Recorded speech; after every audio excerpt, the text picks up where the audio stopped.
일본에선 한국어 열풍이 불고 있어요. 10년 전만 해도 한국을 혐오하는 젊은이들이 엄청 많았는데 최근엔 그런 사람을 찾기 너무 어려워졌죠. 과연 그 사이 무슨 일이 있었던 걸까요? K-팝, K-드라마 같은 유행뿐만이 아니었습니다. 그걸 넘어서 한국의 말을 배우려는 젊은이들이 너무 많아졌습니다. 과연 한국은 일본에 어디까지 영향을 미치게 될까요? 한글을 배우게 되는 한 가족의 이야기를 한번 들어보시죠. 안녕하세요. 저는 하야세 룸이에요. 오사카에 있는 히카리 고등학교 2학년이고 학교 방송부에서 아나운서를 맡고 있어요. 그런데 이 이야기는 제가 마이크 앞에서 하는 멋진 멘트가 아니라 제 인생을 완전히 바꾼 작고 단순한 문자 한글에 관한 이야기예요. 모든 건 제 동생 렌 때문이었어요. 렌은 초등학교 4학년인데 2년 전 난독증 판정을 받았어요. 매일 밤 렌은 교과서 속 한자를 보며 울었어요. 누나, 나는 머리가 나쁜가 봐. 아무리 해도 안 돼. 그 말을 들은 날 저는 평생 잊지 못할 거예요. 가슴이 찢어지는 것 같았거든요. 그런데 렌만 힘든 게 아니었어요. 할아버지 켄조는 은퇴한 초등학교 교장이셨는데 스마트폰으로 문자 한 통 보내는데도 한자 변환 때문에 진땀을 흘리셨어요. 병원 예약도 못 하시고 단어 하나 입력하는데 1분 이상 걸릴 때도 있었어요. 이젠 내 나이에 이런 건 무리다. 라고 말하는 할아버지의 목소리는 저를 가만히 두지 않았어요. 그러던 어느 날 밤 저는 침대에 누워 유튜브를 보고 있었어요. 좋아하는 K-팝 아이돌 직캠 밑에 달린 한국 댓글들이 유난히 눈에 띄더라고요. 동그라미, 직선, 세로줄. 그런데 놀랍게도 그 글자가 말 그대로 들리는 대로 쓰는 글자라는 거예요. 이름도 생소한 그 문자 한글. 검색창에 한글을 쳐봤어요. 24자. 자음 14개, 모음 10개. 그걸로 모든 소리를 표현할 수 있대요. 그걸 본 순간 전기 충격처럼 머릿속이 번쩍했어요. 우리 가족이 지금 겪는 문제 혹시 이 글자가 해결해 줄 수 있지 않을까? 그날 밤 저는 한글을 공부하기 시작했어요. 기역, 니은, 디귿 수학 공식처럼 규칙적인 구조에 감탄했고 단 3일 만에 룸이라는 제 이름을 한글로 써봤어요. 와, 믿을 수가 없었어요. 일본어로는 세 글자인 제 이름이 한글로는 4개의 기호 조합으로 표현된 거예요. 그리고 다음날 저는 할아버지와 렌을 불렀어요. 할아버지, 이거 한번 해보세요. 하야세라는 성도 이 글자 8개로 표현할 수 있어요. 할아버지는 처음엔 고개를 갸웃했지만 30분 뒤 직접 할아버지라는 단어를 쓰셨어요. 이렇게 쉬운 문자라니 눈시울을 붉히며 말씀하셨어요. 하지만 진짜 기적은 렌에게 일어났어요. 렌은 처음엔 겁을 냈어요. 또 다른 문자를 배운다는 것이 얼마나 힘들고 두려운 일인지 그 아이는 이미 잘 알고 있었거든요. 누나, 이건 또 어려운 거 아니야? 라며 눈망울이 흔들렸을 때 저는 부드럽게 말했어요. 렌아, 이건 달라. 딱 24개만 알면 돼. 그리고 이건 내 입에서 나는 소리 그대로 쓰는 글자야. 우린 하루에 2글자씩 배웠어요. 기역, 니은, 디귿, 그리고 아, 야, 여. 렌은 손끝으로 조심스럽게 글자들을 따라 그리기 시작했어요. 처음엔 더디고 서툴렀지만 점점 혼자 소리를 읽고 짧은 글자를 조합해내기 시작했어요. 그리고 10번째 날이었어요. 렌이 제 방 문을 벌컥 열고 들어왔어요. 손에 종이 한 장을 들고 있었죠. 누나, 이거 봐. 내가 쓴 거야. 그 종이 위엔 서툴지만 분명한 글씨로 이렇게 쓰여 있었어요. 누나 사랑해. 저는 그대로 얼어붙었어요. 눈물이 왈칵 쏟아졌어요. 그건 단순한 세 단어가 아니었어요. 2해 동안 한자 앞에서 울고 주저앉던 아이가 처음으로 세상을 향해 자기 목소리를 적은 거였거든요. 나 읽었어. 진짜로 읽었어. 렌은 2 눈을 동그랗게 뜨고 방 안을 뛰어다녔어요. 엄마, 아빠, 나 누나 사랑해. 라고 읽었어.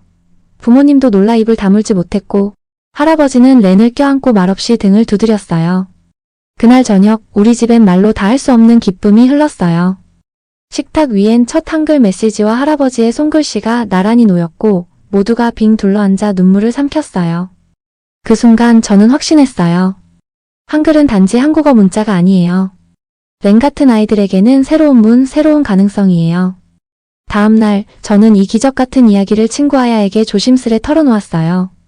믿기지 않겠지만 렌이 글을 읽었어. 한글로. 아야는 놀라면서도 흥미로워했어요. 점심시간 우리는 옥상 구석에 앉아 있었고 저는 그녀에게 기억부터 가르치기 시작했어요. 1시간 뒤 아야가 자기 이름을 한글로 써보더니 중얼거렸어요. 이거 정말 신기해. 이렇게 규칙적일 줄은 몰랐어. 그 말을 들은 옆반 친구 유이가 다가왔고 이어 마이, 에리카까지 합류했어요. 우리는 작지만 조용한 불꽃 하나를 피웠어요. 모두의 마음속에 나도 할 수 있을까? 라는 불씨가 생긴 거죠. 우리의 작은 옥상 모임은 눈덩이처럼 커지기 시작했어요. 처음엔 5명이었던 한글 학습 모임은 하루가 멀다 하고 새로운 친구들이 합류했죠. 루미, 나도 좀 가르쳐줘. 루미, 너희끼리만 하지 말고 나도 끼워줘. 심지어 1학년 후배들까지 찾아와선 눈을 반짝이며 말했어요. 선배님, 저희도 한글 배우고 싶어요. 우리는 결국 방과 후 음악실을 빌려 스터디 모임을 열게 되었고 처음엔 5명이던 인원이 일주일 만에 20명으로 늘었어요. 그리고 그 아이들 모두가 단 3일 안에 자기 이름을 한글로 쓰게 되었죠. 특히 기억에 남는 친구가 있었어요. 미술부의 에리카는 어느 날 말했어요. 루미야, 이 글자 너무 예쁘지 않아? 동그라미랑 직선이 너무 조화로워. 그녀는 한글로 된 자기 이름을 캘리그래피로 그려서 우리 모임 게시판에 걸어두었어요. 과학부 친구들은 한글의 자음이 발음기관을 본뜬 것이라는 구조에 빠져들었고 음악부는 한글 가사로 K-팝 커버곡을 만들기 시작했어요. 하지만 기적 같은 이 분위기에 그늘이 드리우기 시작했어요. 어느 날 아침 전체 조회 시간 교장 선생님이 단상에 올라 무거운 표정으로 말했어요.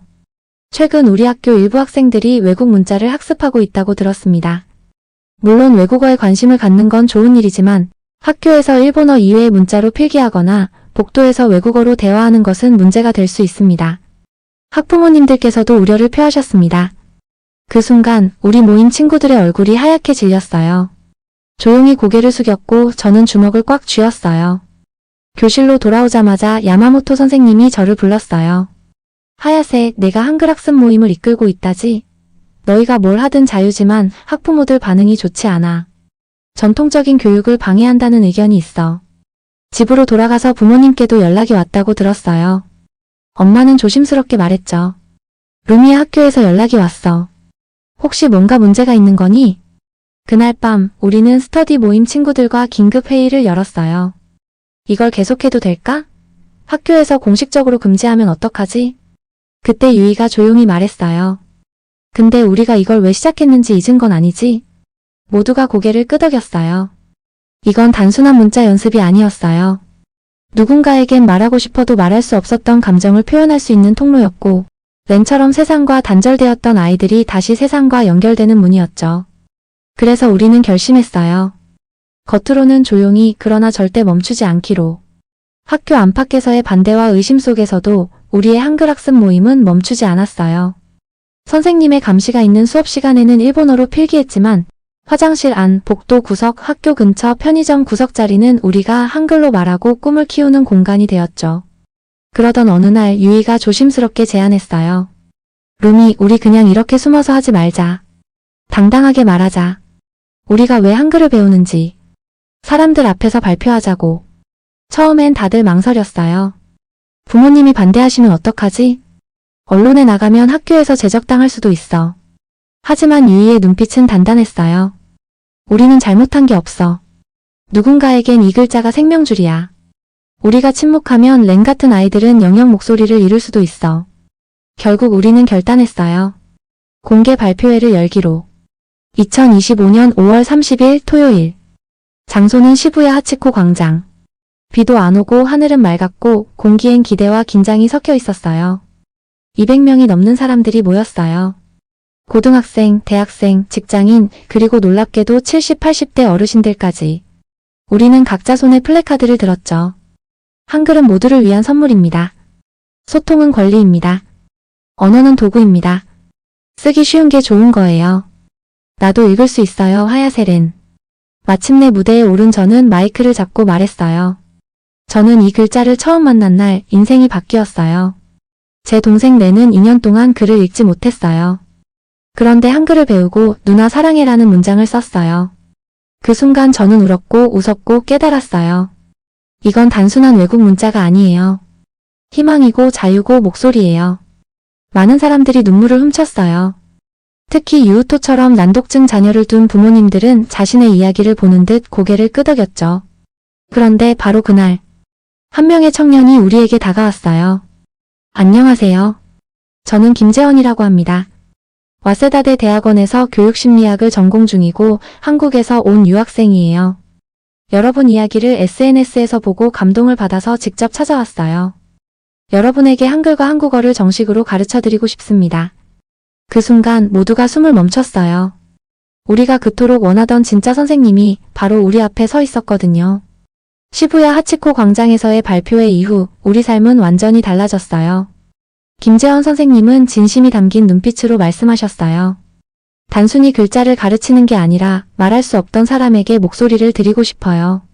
첫 수업은 시부야의 작은 카페에서 열렸어요. 테이블을 붙이고 조용히 문을 닫고 고등학생부터 어르신까지 30명이 모였죠. 재원 선생님은 훈민정음 서문부터 보여주셨어요. 나라의 말이 중국과 달라 한자와 통하지 않으니 어리석은 백성이 말하고자 하는 바가 있어도 끝내 제 뜻을 펴지 못하는 사람이 많다. 내가 이를 가엾게 여겨 새로 28글자를 만드노니. 그 순간 방 안은 숨소리조차 조용해졌어요. 500년 전 조선의 왕이 했던 고민이 지금 우리 렌이 할아버지가 겪는 현실과 똑같았거든요. 재원 선생님은 덧붙였어요. 세종대왕은 말하고 싶어도 말할 수 없는 사람들의 고통을 보았고 그래서 모두가 쉽게 읽고 쓸 수 있는 문자, 소수의 특권이 아닌 모두의 권리로서의 문자를 만들었어요. 그 말을 듣던 우리 할아버지 켄조는 조용히 고개를 숙이며 중얼거렸어요. 그분은 진짜 교육자였군요. 수업은 단지 자음모음 조합을 배우는 시간이 아니었어요. 한국어 회화, 디지털 입력법, 간단한 표현법, 그리고 무엇보다 정의라는 개념을 배웠어요. 한국어에는 정의라는 단어가 있어요. 단순히 친하다, 따뜻하다가 아니에요. 서로 마음을 나누고 기다려주고 함께 걸어가는 감정이에요. 그 말을 들은 에리카는 눈시울이 붉어졌어요.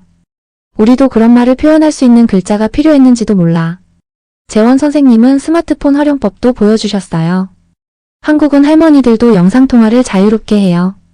그 이유 중 하나가 바로 한글이니까요. 그날 우리 할아버지는 처음으로 스마트폰으로 저에게 루미야, 고맙다라고 보냈어요. 그건 문자였지만 그 안엔 세대 간의 화해와 감동 그리고 소통의 희망이 담겨 있었죠. 그리고 렌은 선생님께 조심스럽게 물었어요. 한국에도 저처럼 글 못 읽는 애들 많아요? 재원 선생님은 미소 지으며 대답하셨어요. 많아요. 하지만 대부분 한글 덕분에 극복해요. 그래서 나도 그걸 여러분과 나누고 싶었던 거예요. 그날 이후 수업 신청자는 기하급수적으로 늘었어요. 고등학생, 대학생, 직장인, 노인의 회원들까지. 이건 단순한 수업이 아니었어요. 한나라의 정신과 모두를 위한 문자의 가치가 전해지는 순간이었죠. 김재원 선생님과의 수업이 시작된 지 2달. 우리가 시작한 작은 불씨는 어느새 불꽃처럼 퍼지기 시작했어요. 무엇보다 놀라운 건 렌의 변화였어요. 어느 날 렌이 학교에서 상장을 들고 집에 왔어요. 누나, 나 상 받았어. 상장 제목은 독서상. 한 달 동안 가장 많은 책을 읽은 학생에게 주는 상이었어요. 렌은 이제 매일 한글로 된 동화책을 한두 권씩 읽었어요. 아기 공룡 둘이 너무 귀여워. 구름방에서 잠든 아이 이야기 진짜 슬펐어.